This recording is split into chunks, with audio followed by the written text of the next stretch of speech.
इथं दुपारी जेवण वगैरे करून सर्व आवरून घर धुवायला घेतलं. त्याच्यानंतर इथं मावशीचं चालू होतं पाणी तापवणं, भांडे धुणं. आई इथं पाणी भरून घेत होती. हे बघा जेवण वगैरे करून तयारी करून हे बघा हे असं खेळणं चालू आहे. काही फायदा नाही नवीन कपडे घालून तयार करण्याचा. त्यानंतर दुपारी फराळ बनवायला घेतलं. सर्वात पहिले शेव बनवायला घेतले. शेव वगैरे बनवून घेतले. त्याच्यानंतर आईने लाडूसाठी बेसन पीठ भिजवलं होतं, त्याच्याही पुऱ्या काढून घेतल्या. म्हणजे लाडू पण बनवायचे होते आम्हाला.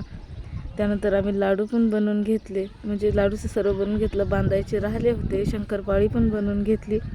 एकाच दिवशी आम्ही 3 फराळ उरकले, कारण की आईला मदतीसाठी मी होती आणि एकाला 1-2 असले तर होऊन जाते. हे बघा लाडूची पण तयारी सोबत चालू आहे.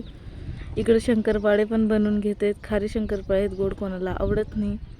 हे बघा मोठे मोठेच केले, जास्त बारीक पण नाही केले. शंकरपाळे बनवून तयार झाले. शेव पण बनवून तयार झाले आणि सर्वात लास्ट आता लाडू बांधायला घेतले. चला भेटू पुन्हा एक नवीन व्हिडिओसोबत. तोपर्यंत बाय.